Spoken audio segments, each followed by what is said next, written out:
Ei, galera, tudo bem com vocês? Estamos iniciando a nosso terceiro, podcast do Títio Tamassa e é um trabalho que foi feito já há algum tempo. Ele foi muito discutido, foi muito planejado e nós tivemos a participação de várias pessoas e nós conseguimos formar uma grande equipe, certo? E eu vou falar dessa grande equipe aqui, no sentido de deixar aqui registrado. Vamos estar sempre fazendo menções a esses grandes profissionais. Primeiro, meu irmão, Júlio César, Highlander, é o nosso diretor de arte. Toda essa parte de a gente dá a ideia para ele cria, né? A gente deu a ideia aí da nossa logo e ficou show. Ela tá aí a nossa logo aí foi excepcional, grande profissional, tem trabalhado com a gente aqui, tem ajudado, tem trocado as ideias, está trabalhando no nosso site agora. Então, Júlio César faz parte da nossa equipe, nosso diretor de arte.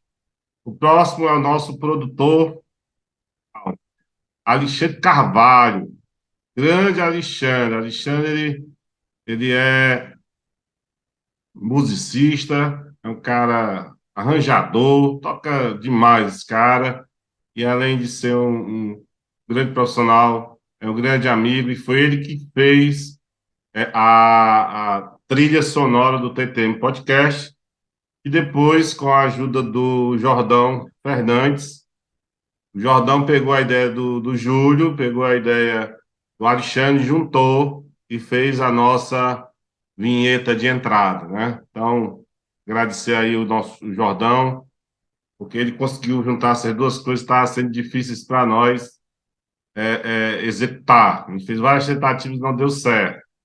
Também temos a presença aqui do Plácido, que a gente chama de Plácido Não Domingos, porque vocês sabem que existe um cantor chamado Plácido Domingos. É uma brincadeira que a gente faz aqui. O Plácido é o editor-chefe, é o responsável pela parte de filmografia também. Ele cuida do som, e faz todas as nossas edições. O Plácido é um grande profissional, faz parte dessa nossa equipe aqui. E por último, nós temos a minha esposa, Lecimara Duque Estrada, que pensou esse canal comigo, com várias pessoas aqui que estão aqui apresentadas, com o Ricardo Dreia também. E a Lecimara também cuida da parte da iluminação e da filmografia. Então, essa é a equipe TTM Podcast. Não esquecer desse pessoal aí. E não esquecer de que a gente não faz as coisas sozinho. A gente faz em equipe e a gente precisa fechar uma grande equipe. E Deus me abençoe, deu esses grandes profissionais que ajudaram a gente a concretizar essa ideia. Então, vamos para o nosso terceiro episódio. E aí, galera, estamos aqui mais uma vez, Marcelo Coutinho, consultor de empresa, experiência de 25 anos em pequenos negócios. E eu estou aqui com meu amigo, meu camarada, o nosso Ricardo Dreyer, empreendedor, curioso sobre empreendedorismo, negócios e tem uma empresa que leva pessoas para o Vale do Silício, para o exterior, que querem empreender, trazer diferentes estilos de gestão e a gente está aqui para contribuir com o desenvolvimento do nosso país e do nosso estado. Ricardo. Nós estamos no nosso terceiro podcast e a pegada aqui é que a gente fala sobre empreendedorismo, sobre pequenos negócios, de uma forma mais contraída, né, de uma forma mais dinâmica. Sim.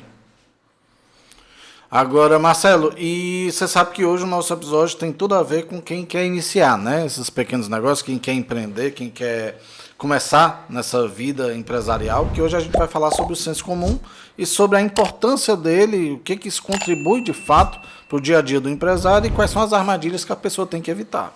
Isso mesmo, principalmente porque algumas ideias são ideias equivocadas, incorretas, que as pessoas têm sobre o negócio.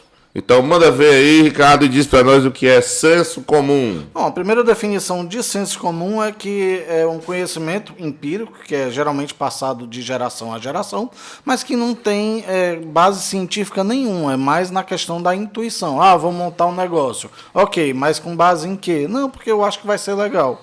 Ou então você faz uma pesquisa com poucos parentes e amigos à sua volta, que inclusive isso é uma coisa que os grandes consultores, até o próprio Sebrae reclama, que a pessoa quando vai empreender, a primeira coisa que ela não pergunta para uma consultoria, ela não contrata a Duque Estrada para poder fazer a viabilidade do negócio. Ela simplesmente vai lá para um parente e diz, o que tu acha desse negócio? E monta na marra.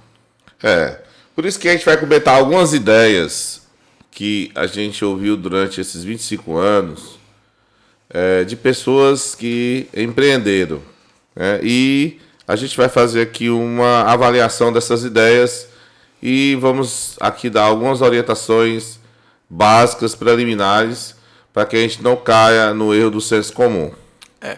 E a primeira coisa que a gente vai falar aqui no nosso terceiro episódio de hoje é começando sobre frases que são ditas geralmente por quem quer empreender. E a primeira delas é: eu quero montar um negócio, mas eu não tenho dinheiro. O senso comum leva as pessoas a acreditarem que para a pessoa abrir um negócio, esse negócio ter sucesso, ela precisa de muito dinheiro. Isso não é verdade. Na realidade, na prática, na nossa vivência, a gente não leu e nem ouviu nenhuma notícia. A gente teve contato com pessoas que iniciaram os seus negócios a partir de um pequeno valor. Eu fui ministrar uma palestra em um evento ali da Beira-Mar e tinham 44 mulheres que eram especialistas na área de depilação, nessa área de estética. E quando eu estava falando para elas, eu dei uma parada e eu fiz a seguinte pergunta: quem foi que montou o negócio aqui com um salário mínimo? E das 44 mulheres, umas 30 mulheres levantaram seus braços. E a gente constatou, e elas já eram, assim, empreendedoras com seus negócios consolidados. Então, você percebe que para você montar um negócio, você não precisa de muito dinheiro. É claro que dependendo da complexidade do seu negócio, você vai precisar de mais ou menos dinheiro. E existem também as linhas de financiamento do governo e existem também programas dos governos municipais, estaduais e federais, que também estão disponibilizando uma pequena quantia para você ou ampliar o seu negócio ou você implantá-lo.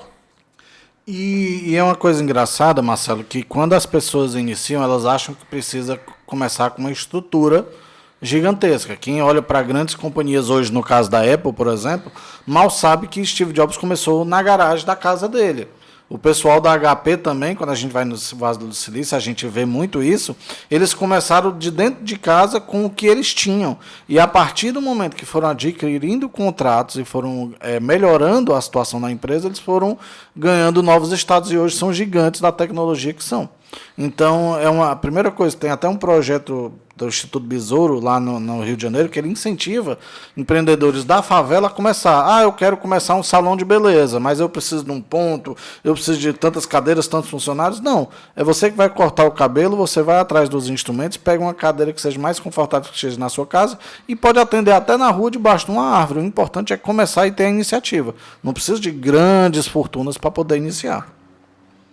E a gente tem que ter cuidado com essa ideia do senso comum que vem a impedir a pessoa de montar um negócio. Quer dizer, eu não tenho dinheiro, eu não tenho como conseguir dinheiro. A pessoa começa a se cercar de empecilhos mentais e ela não consegue montar o negócio porque ela se baseia naquela ideia do senso comum de que ela tem pouco dinheiro. Na verdade, ela pode começar o negócio dela de forma bem tranquila, bem com mais simplicidade e aumentando a amplitude a cada momento com os investimentos que ela tiver com a sua lucratividade. Inclusive, como você bem pontuou, eu acho que até o senso comum, no caso, ele pode ser até uma barreira Porque você fica com tanto conceito pré-formatado na sua cabeça que isso te impede de começar. Isso é muito ruim. Isso é algo que paralisa as pessoas. E todo mundo sabe, é senso comum, isso no dito popular, que a melhor forma de enriquecer é empreendendo. E na realidade, a gente também quer fazer um contraponto aqui. O fato de ser senso comum não quer dizer que está errado, não. Nós estamos aqui avaliando alguns pensamentos que se consolidaram durante o tempo e que podem ser desfavoráveis ao desenvolvimento de um negócio. Segunda frase, Richard. Bom, segunda frase é aquela baseada no intuito com a pesquisa ao seu redor. Eu sinto que o meu negócio vai dar certo. Ok, com base em quê? Você fez uma pesquisa prévia, você realmente viu a demanda e a necessidade das pessoas, que aquilo é um problema que você vai trazer solução, então você tem que ter essas respostas na ponta da língua ou na ponta do papel. Olha, só a intuição não garante o negócio, certo? Nós vivemos num país religioso, então as pessoas elas têm algumas percepções a respeito da sua religiosidade. Eu já vi muita gente dizer assim, eu vou montar um negócio, Deus é bom e vai dar certo. Quando a gente começa a ir nessa linha, essa caminhada, essa jornada do sucesso do seu empreendimento, ela fica meio perigosa. Por quê? Primeiro, existe uma frase do empreendedorismo que é clássica. Um dos motivos de um negócio não dar certo é o que o próprio empreendedor disse que ia dar certo. Então, você se convence que vai dar certo, mas como o Ricardo até falou aí, você se convence que dá certo, mas você não faz dar certo. Então, há uma diferença aí, né? Não, vai dar tudo certo, eu sou uma boa pessoa, né? Eu sou uma pessoa de fé. Então, você começa a entrar no caminho mais do pensamento em si do que da realização. Aí o que é que acontece? As coisas não acontecem, né? Então, você acredita que tudo vai dar certo, mas você não faz tudo dar certo. Exato. E outro ponto que é bastante comentado no mundo dos negócios e eu acho esse um dos mais graves, Marcelo, que diz o seguinte: eu vou vender para todo mundo. Só que você esquece que as pessoas têm perfis e demandas diferentes. Você não pode, através do mesmo estilo de comunicação, achar que você vai vender o produto para a classe A da mesma forma para a classe C. Um produto que é da classe C da mesma forma para a classe E.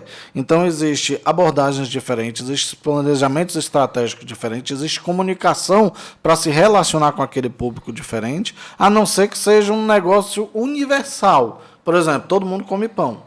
Ok, mas existe a forma de você vender o pão e a qualidade do seu pão. Até o pão não é uma coisa simples. O carioquinha, tem gente que gosta de um pão francês mais rebuscado, mais refinado, com a farinha da Argentina, coisa e tal. Então você tem que planejar, saber quem é seu público-alvo para poder criar estratégias para alcançar aquele perfil, aquela demanda que você inicialmente planejou no seu negócio. Você não vai querer que o mesmo produto funcione para todo mundo. Isso é quase humanamente impossível. Tem casos que funcionam? Tem. Mas não é toda a vida. Isso é um dos pontos que é senso comum, que as pessoas erram e pecam muito, por essa falta de conhecimento. Eu vou trazer uma outra frase clássica do empreendedorismo, que é: se você quer vender para todo mundo, você não vai conseguir vender bem para todo mundo. A gente está inserido num programa aí da prefeitura, e esse programa ele tem um preenchimento de uma plataforma online. E chega um momento nessa plataforma que a gente tem que definir o setor, né? O setor da pessoa, tem que definir a atividade dela e tem que definir o segmento dela. Então, uma senhora na sala de aula estava em dúvidas sobre o que ela ia colocar na plataforma. E eu fiz a simples pergunta para ela: o que é que a senhora vende? Aí ela disse: senhora, eu vou perguntar pela segunda vez, o que é que a senhora vende? Ela disse: eu vendo tudo. E eu olhei para ela e disse: minha senhora, eu vou perguntar pela terceira vez, o que é que a senhora vende? E ela disse: Marcelo, eu vendo tudo. Então eu disse para ela assim: pois eu quero um camelo lá da África, lá do Egito, porque aqui no Rio Grande do Norte tem camelo também. E ela olhou para mim e disse, não, mas eu não vendo cabelo. Então ela só não vende tudo. Então as pessoas, elas têm uma ideia assim, elas querem vender, certo? Existe uma diferença entre estratégia de vendas e aquele que compra de você. Se você montar uma loja em uma rua do seu bairro e você abrir a loja, se ela for do setor de vestuário, se ela for do setor de gastronomia, de alimentação, qualquer pessoa pode passar ali, entrar na loja e comprar de você. Então, você vende. Mas, com o ponto de venda, você precisa ter uma estratégia de comercialização.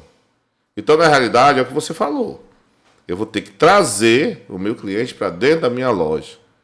E eu não posso trazer todo mundo dentro da minha loja porque os grupos são diferenciados. O que é que eu faço? Eu tenho que escolher o meu segmento, né? O que muita gente fala de público-alvo no marketing tradicional e que no marketing digital a gente chama de persona. Então, um dos grandes erros que as pessoas cometem quando elas montam os seus negócios, principalmente os pequenos negócios, é que elas não definem para quem elas vão vender. Eu quero vender para todo mundo. E esse vender para todo mundo não é uma estratégia. Esse vender para todo mundo não é um objetivo. Esse vender para todo mundo não estabelece um foco.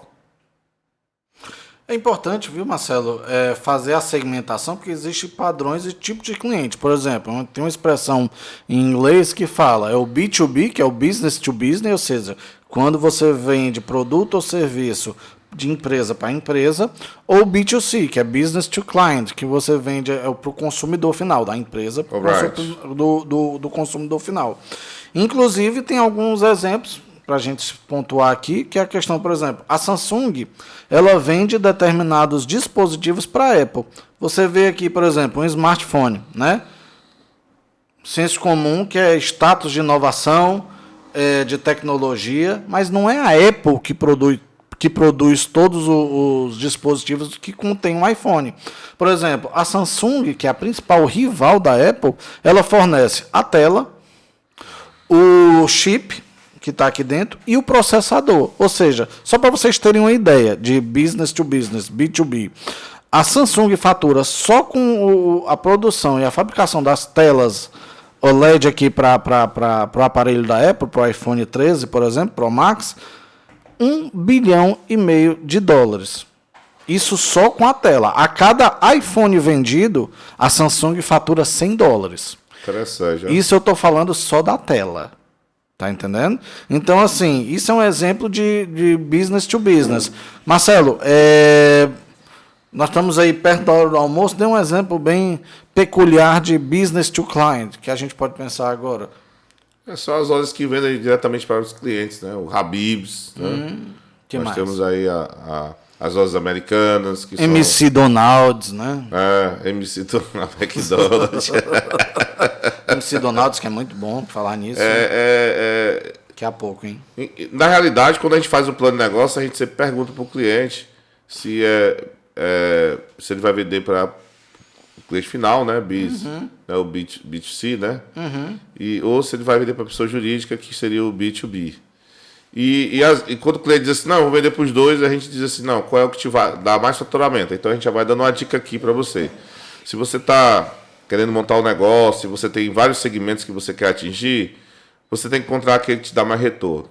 Aquele que te dá mais retorno será o segmento que você vai iniciar o seu negócio. Lembre-se que quanto mais clientes você tiver, mais grupos de clientes ou vários segmentos, você vai ter que ter variedade de produtos, você vai ter que ter um estoque maior, você vai ter que ter um giro maior e você vai ter que ter um capital de giro maior. Isso quer dizer o quê? Que você corre mais risco do seu negócio dar certo. Quando a gente nicha, né, e a possibilidade do seu negócio ter mais sucesso é maior. Então, essa ideia de vender para todo mundo, né, eu quero vender para todo mundo, ela vai aumentar o risco do seu negócio não dar certo e ela vai aumentar a possibilidade do seu negócio não crescer. Agora, Marcelo, deixa eu tirar uma dúvida contigo que pode ser até uma pegadinha. Você, como empresário, você preferia ter 3 clientes de 10 mil ou 10 clientes de 3?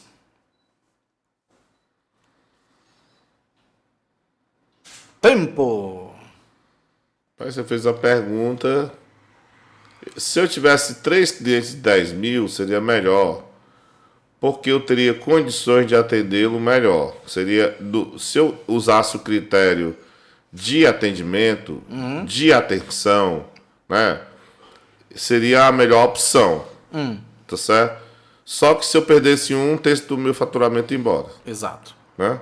Se eu tenho a outra possibilidade, que é essa que você falou, eu diluo mais, né, o impacto de uma perda de clientes. Isso. Em compensação, eu vou ter um número maior de pessoas para que eu tenha um atendimento mais focado. Né? Exatamente. Por que eu pontuei dessa forma? Porque as pessoas confundem o fato, tipo assim, quer dizer que o Marcelo está afirmando aqui no Tite Tamassa que ele falou uma besteira que eu não posso vender para todo mundo. É que são conselhos, tá? Coisas que funcionam e que geralmente, pela experiência dele, ele vê no mundo dos negócios que vem dado certo. Mas a ideia, quanto mais você diversificar, quanto mais clientes você tiver, mais você vai conseguir ter êxito naquele negócio. Não estou dizendo que você tem que vender para todo mundo, mas que você tem que ter capilaridade e você precisa ter recorrência. Quanto mais pessoas comprarem de você, melhor para o seu negócio. Pronto, o nosso patrocinador, que é o Cowork, né? Giro Cowork. Isso. Nós estamos em que bairro? Nós estamos aqui no Joaquim Távora. Pronto. Se você andar aqui no Joaquim Távora, a gente vai perceber que nesse bairro existem vários tipos de grupos de pessoas. Sim. Né? Existem pessoas solteiras, pessoas casadas de famílias pequenas, pessoas casadas de família grande, existem pessoas que têm um carro, existem pessoas que andam de ônibus, existem pessoas que ganham salário mínimo, existem pessoas que têm uma renda maior, existem pessoas que têm um tipo de hobby de esportes radicais, existem pessoas que são mais caseiras. Então, quando você diz assim, rapaz, eu vou criar um produto para vender para todo mundo, vamos imaginar um produto agora, vamos imaginar a água. A água é uma necessidade, saciar a sede é uma necessidade. Então, a gente pode dizer que todo mundo precisa de água. Agora, a gente pode fazer a seguinte pergunta. Aqui no Joaquim Távora, todas as pessoas tomam água da mesma maneira? Aí você começa a entender o que é segmento. Né? Então, se você for abrir um depósito em que você vai vender garrafões de 20 litros de água mineral, você só vai vender para aquelas pessoas que tomam água mineral com garrafões de 20 litros. Então, você já tirou aí do seu foco de venda várias pessoas aqui do bairro que usam filtros comuns, que usam água ozonizada. Percebeu? Então, na realidade, essa ideia, ela tem que sair da cabeça da pessoa. Jamais faria um plano de negócio de alguém que diz que quer vender para todo mundo. É porque... Quando você falou aí, todas as pessoas bebem água da mesma forma, eu acredito que bebem, né? Porque ela pega o copo, bebe e é da mesma forma que todo mundo. Agora, o estilo de água, o mesmo tipo assim, de água, mesmo assim, preço do garrafão, aí são aí vai ter conflito. Ó, presta atenção. Você falou que todo mundo bebe água de copo. Nunca bebeu água de garrafa, não? Já, mas... Então pronto, já é diferente. O que eu digo, o estilo é da pessoa não, você falou água de copo. Não, você tá errado aí. Você bebeu água de copo, água de canudinho.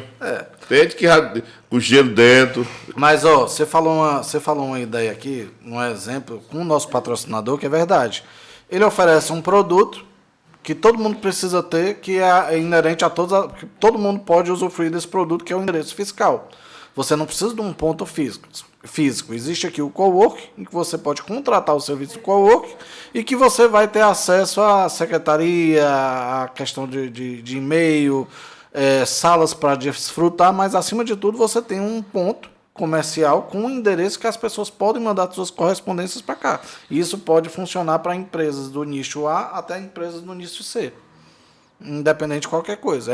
É um tipo de produto que pode agradar todas as empresas, mas existem formas de se vender este produto, que aí o cara que é de uma empresa maior, ele vai querer uma estrutura melhor, com salas maiores, sala de reunião, enquanto tem gente que se contenta apenas com a questão do endereço fiscal.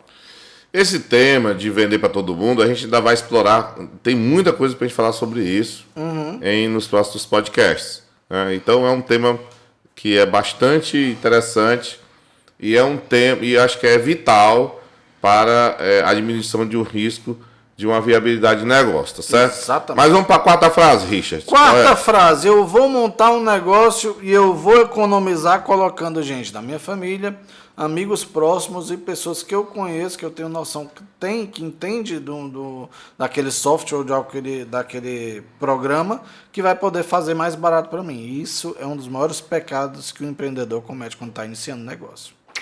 Na realidade, a gente está diante de um dilema.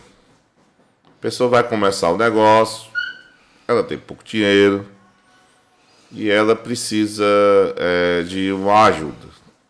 Aí o que é que ela faz? Ela vai pedir a ajuda da família. Na realidade, isso não é recomendado. Mas também a gente não vai dizer que ter a ajuda da família seria um pecado imperdoável. Não. O que a gente precisa entender é o seguinte. E isso é um fato. Na empresa, você tem que trabalhar com profissionais. Você não pode trabalhar por favores. Então, mesmo que você esteja tendo a ajuda de alguém da sua família, essa pessoa, dentro da sua empresa, ela tem que se portar como um profissional. Se ela conseguir fazer isso, pode chamá-lo. Se ela achar, não, eu estou ajudando ali, estou dando uma ajuda ali e tal, cara, isso não vai dar certo. Não vai dar certo porque você sabe que os processos hoje dentro de organização, eles têm que funcionar de uma forma excelente. Né? Como é que você vai se diferenciar do seu concorrente se você não age de forma excelente? E você só age de forma excelente se você tiver pessoas executando aquelas tarefas, né? Aquelas ações, aqueles processos de forma excelente. Aí você tem uma pessoa que ela está ali só para dar uma ajuda, não vai dar reggae. Mas aí é aquele tipo da coisa. Vou dar um exemplo aqui dentro do nosso estúdio. Por exemplo, aqui à minha esquerda está a dona Elizabeth Dreyer, nossa apoiadora, por coincidência minha mãe também, uma excelente fotógrafa.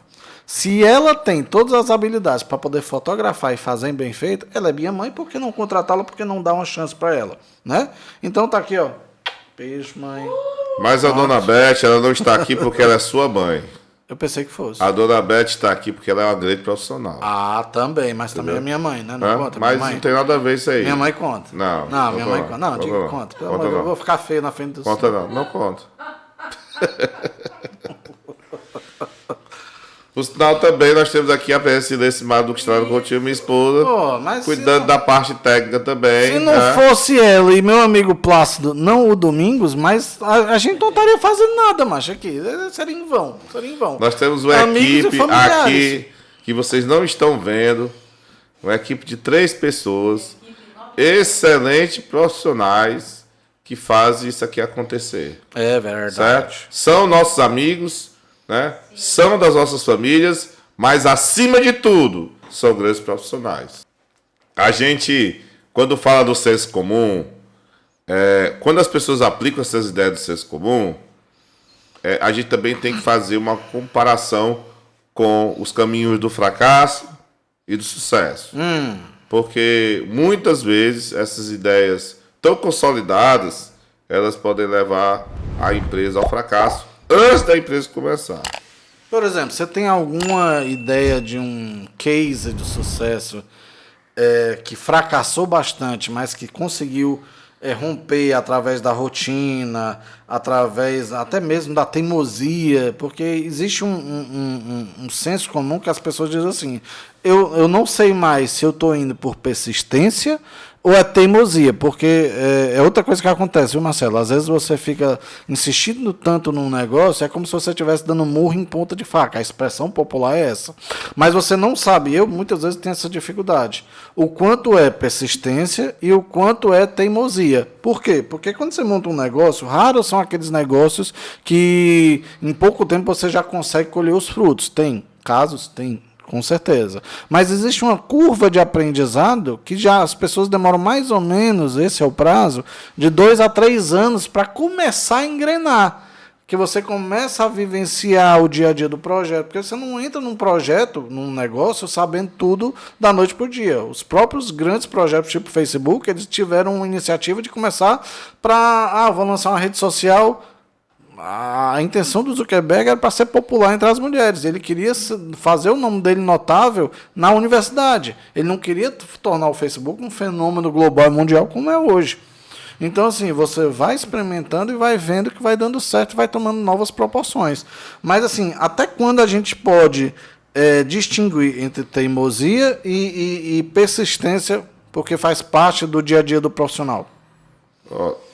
Quando a gente fala de negócio, a gente fala da relação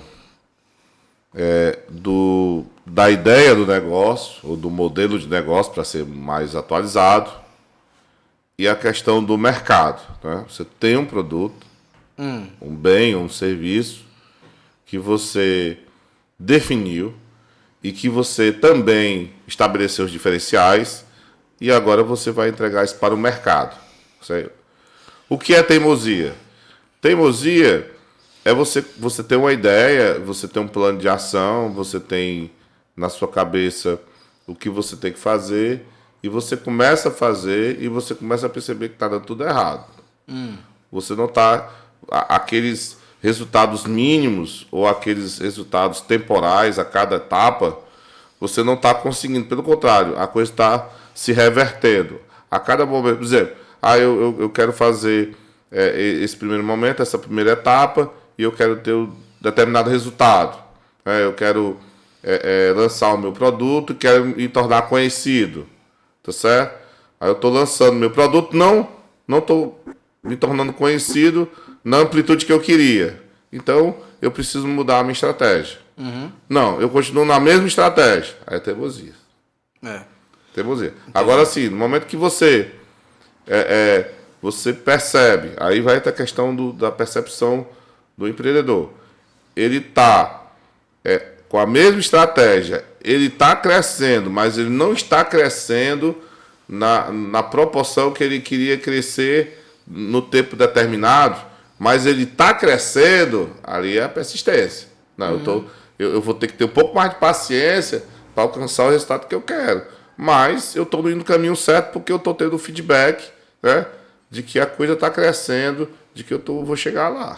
Agora, eu lembrei de um outro case também, que é o seguinte, às vezes você tem uma ideia, você quer colocar em prática, mas o momento, o período não é apropriado para aquela sua ideia. Sim. E aqui fica o case da Kodak, que na década de 70 construiu uma máquina digital, mas simplesmente as pessoas não estavam preparadas para aquela inovação. E hoje, a nossa sociedade é a sociedade da inovação, da tecnologia, e já pensou se a Kodak tivesse tirado do papel no meio da década de 90 e tivesse implantado o dispositivo digital, o quanto é que ela não ia ser pioneira e ela poderia ter salvo o seu mercado? Porque hoje a Kodak ninguém mais fala nela, porque era tudo na base do analógico, e ela poderia ter revolucionado o mundo, porque ela foi a primeira a construir um aparelho digital na década de 70, mas foi inapropriado para a época. Então, assim, não é porque você tem uma ideia, hoje isso acontece muito também nos filmes, as pessoas têm uma visualização de querer construir uma linguagem, mas a tecnologia não está pronta. Por exemplo, Transformers, eles quiseram construir na década de 80 um filme do Transformers, mas imagine como que seria tosco, um bocado de homem enlatado, para poder se transformar em carro, então não ia ficar um negócio legal. Hoje é uma tecnologia que impressiona e que arrebata milhões para salas de cinema. Então, às vezes, você pode esperar até o time correto para poder lançar aquela sua ideia. Sem contar que a Kodak, ela estava na carne seca, né? Ela tinha mais de 90% do mercado mundial. Esse foi outro erro. Então, ela lançar aquela inovação, ela estaria concorrendo com ela mesma. Então, isso pesou muito na decisão da Kodak, sim, que acabou perdendo uma grande oportunidade. Né? Tá certo? Por exemplo, o Bill Gates ele foi muito teimoso. Quando disseram para ele que ele ia, que a internet ia estourar, ele não criou um navegador para a internet. né? Quando a internet estourou, quem criou o navegador da internet que rodava no Windows era o Netscape. Aí depois o Bill Gates veio atrás e criou o Internet Explorer. Né? Só que, como ele perdeu o tempo, perdeu a oportunidade, na realidade, ele nunca conseguiu que as pessoas utilizassem o Internet Explorer. Verdade. Se você fizer uma pesquisa em qualquer lugar e perguntar quais são os navegadores que as pessoas usam quando elas acessam a internet, você vai ver que pouquíssimas pessoas usam o Internet Explorer. Inclusive, hoje já saiu até de linha, né? Pronto. Tá? Hoje já entrou outro que também a gente não usa. Pelo menos eu não uso. Qual que você usa? Não, que eu não sei que navegador. Ele não sabe o nome do navegador, senhoras e senhores. Qual que você usa, Marcelo? Não, eu uso o Firefox. Ok, né? Tá pra sair de linha também. Não, Firefox, é o navegador que eu mais gosto. Firefox. Né? Tem o Opera, né? E o Chrome. São os dois que eu uso. E o Safari da Apple, né? E o Safari, tem o Safari aqui também. E tem um que é russo, que é muito bom também. Qual é o russo? Não sei o nome, mas é muito bom. Bom. Pesquisa aí depois. Não. Você pesquisa aí. Na internet tem um gráfico do número atual de navegadores que são utilizados. Todo ano sai. Pronto. Vocês estão ouvindo o Plácido, que não é o... O Domingos, sim. Mas, Plácido, qual é o primeiro navegador mundial? É o Chrome? Atualmente é o Chrome. Então pronto. Ele ocupa, acho que 90, tá 90 e 91, parece. Aí, os outros aí fica dividido. Muito assim bem. como o IE6 teve seu reinado, hoje quem domina é o Chrome, mas nós não estamos aqui para falar do Google e nem fazer propaganda desse povo que está muito milionário. Nós estamos aqui para direcionar você que quer iniciar seu negócio. Mas, vamos voltar pro foco, Marcelo. Mas o menino foi teimoso, porque as pessoas diziam para ele, e ele tinha que ter essa tendência, e não fez. E aí você pergunta, tem muito empresário teimoso? Tem. Mesmo como é que faz consultoria, que a gente diz para o cara, pai, faça desse jeito, ou a gente orienta ele a fazer desse jeito, ou a gente apresenta um campo de soluções para ele, que ele vai decidir qual solução ele vai implementar. Mesmo assim, ele teima em coisas antigas, em ideias antigas, em soluções ultrapassadas, e vai. Mas aí é uma decisão dele, não é uma decisão da consultoria. Ok, Marcelo, você já ouviu falar num rapaz famoso, assim, não sei se ele é tão famoso, mas um tal de Vincent, tu já ouviu o Vicente? Não. O Vicente e o Van Gogh? Sim, é isso. Certo. O que você sabe da vida dele? Cara, é um grande pintor, né? Acho que um cara que trouxe mais... acho que... Eu não sei se foi o Nietzsche que disse que os artistas, eles colorem a vida, né? E Van Gogh, a expressão não seria mais adequada do que essa, né? Do grande, né? Mas ele só foi reconhecido, né? Quando ele morreu. O Van Gogh, ele só tinha um grande comprador, que era praticamente o seu irmão, não é isso, dona Beth? É o Theo? O Theo era o único comprador. Que era o único comprador das obras. E ele, quando descobriu que o irmão guardava tudo dentro de casa e nunca vendeu, ele ficou muito triste. Foi aí que ele cortou a orelha, não? Que ele ficou triste? Não, Então pronto. Foi outra história, ele já estava... Ele tomava muito absinto, e o absinto faz desenvolver a neurose de cada um, entendeu? Entendi. Ele já era epilético e com o absinto ele ficou pior e desenvolveu uma loucurazinha, né? Entendi. Tudo bem, essa voz que vocês ouviram é de Dona Beth. Minha mãe. Mas o mais importante é que a gente está falando no Van Gogh, que hoje todo mundo é senso comum que ele foi um grande artista. Mas, infelizmente, ele só teve reconhecimento, tentou durante toda a sua vida. Se eu não me engano, ele morreu aos 37 anos. E, infelizmente, para ele, aos olhos de quem acha que sabe o que é sucesso, ele teve uma vida de fracasso. Mas só depois que ele morreu é que ele conseguiu evidenciar os seus quadros e se tornar um artista de fenômeno mundial e que varou aí o fenômeno atemporal, né, do tempo. Que todo mundo que sabe quem é Van Gogh, ele escreveu seu nome na história, mas a vida dele não foi fácil. Gente, a gente precisa ter o equilíbrio. Né? A gente fala tanto, essa palavra equilíbrio é uma palavra muito desafiadora para nós, né? Eu já vi gente dizendo assim, eu quero montar um negócio porque eu quero ter mais tempo para a família. Aí monta um negócio e acaba Sem tempo para a família. sem tempo para a família, certo? Então, Uma contradição eterna, né? esse equilíbrio a gente sempre vai buscar. Então, eu acredito e busco e tenho essa filosofia de vida de que a gente precisa conquistar os resultados ainda vivo. Né? Então, a gente precisa ser reconhecido ainda vivo. A gente precisa que o nosso negócio dê certo ainda vivo. Né? E é muito ingrato isso. Você só ser reconhecido, ou sua obra só ser reconhecida depois do seu falecimento. Mas isso acontece. Mas com a gente não vai acontecer. Por quê? Porque a gente vai estabelecer, né, metas, objetivos e vamos monitorar através de indicadores. E a cada passo que a gente for dando, a gente vai vendo o resultado, se o resultado está dentro do que a gente planejou. Exato.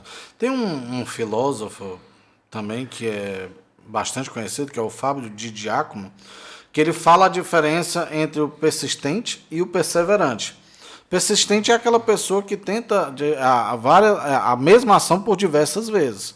Já o perseverante é aquele que, quando algo não dá certo, ele tenta outras vias para poder viabilizar a sua ideia.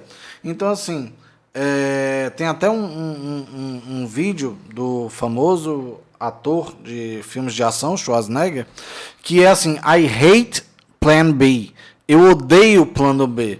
Que ele fala justamente isso, da necessidade de você ser perseverante e focado naquilo que você planejou para a sua vida. Por quê? Porque o plano B, ele explica que nada mais é do que uma rede.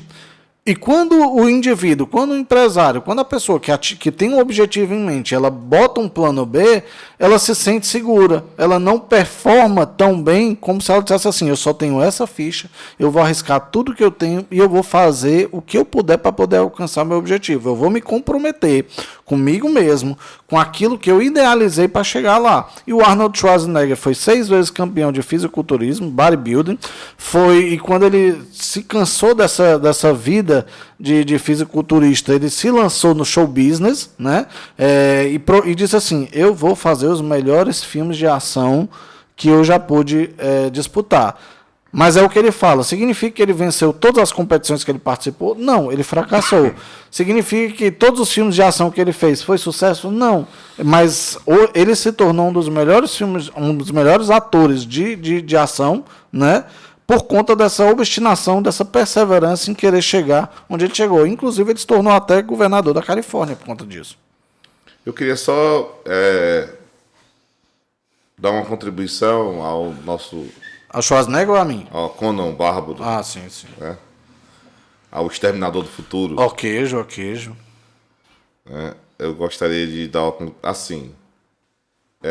o que é o plano B na administração? Que talvez ele tenha falado como um empreendedor nato.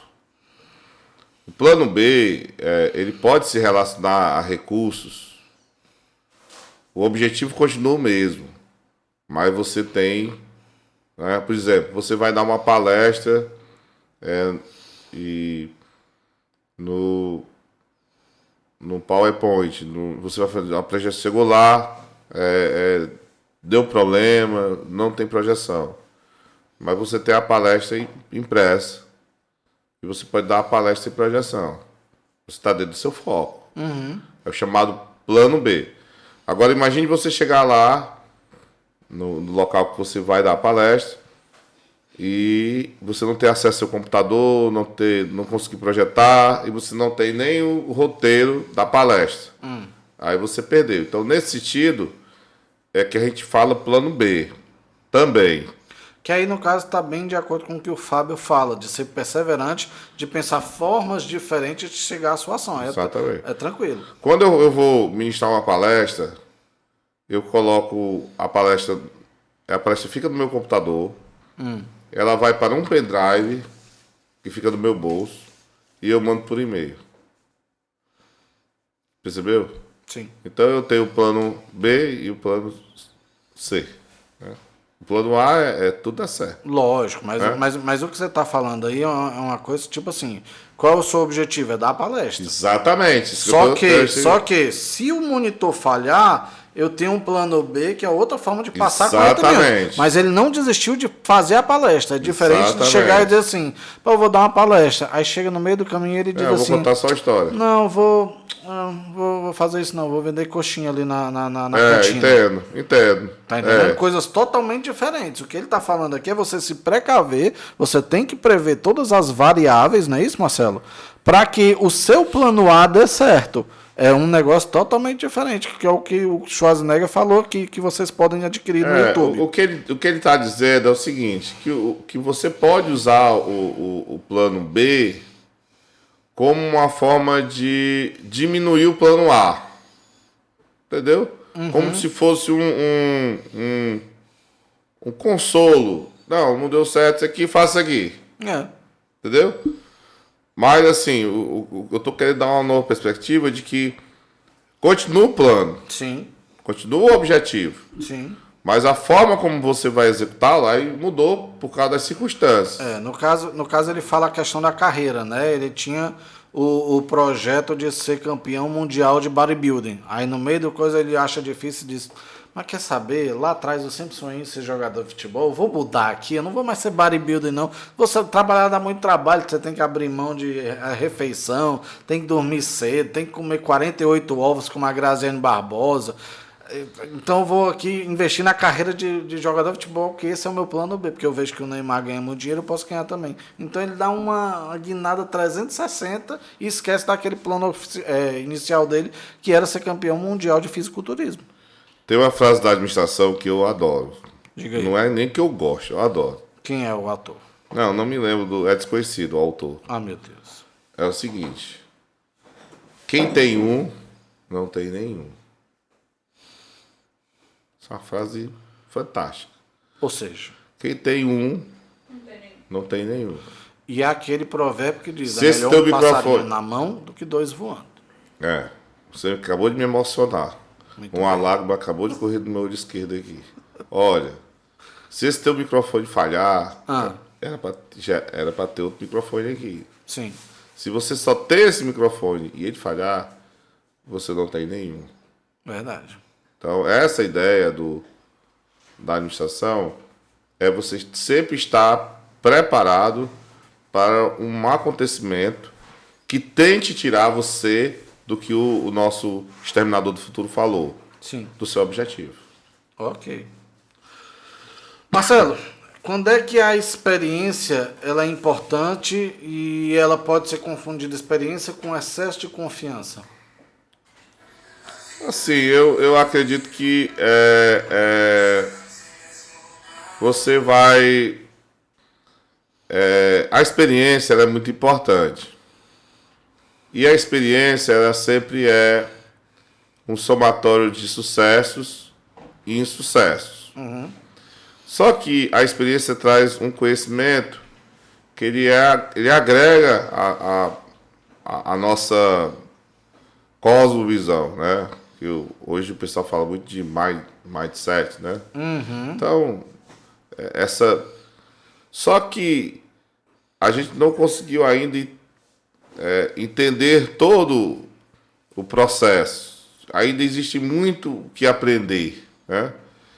E quando a gente perde essa ideia de que a gente precisa continuar aprendendo, é que esse excesso de confiança ele nos causa um transtorno, né?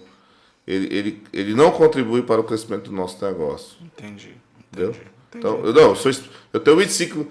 Se você perguntar, sério, quanto tempo você trabalha com o plano de negócio? Provavelmente uns 22 ou 23 anos.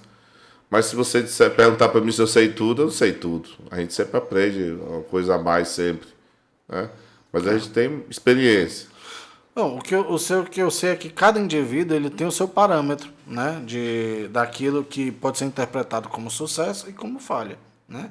E algumas coisas, aprender com os erros dos outros É uma forma de você aprender a ter sucesso, porque existem cases para que você possa se espelhar. Mas, de qualquer forma, o empresário tem que saber distinguir entre ser persistente e ser perseverante, né? E é isso que a gente gostaria de pontuar e deixar de aprendizado para vocês hoje aqui. Sobre a necessidade de você ser persistente e perseverante e até que time, até que momento você pode abrir mão das suas convicções, do senso comum, para se tornar um melhor empresário, um melhor empreendedor.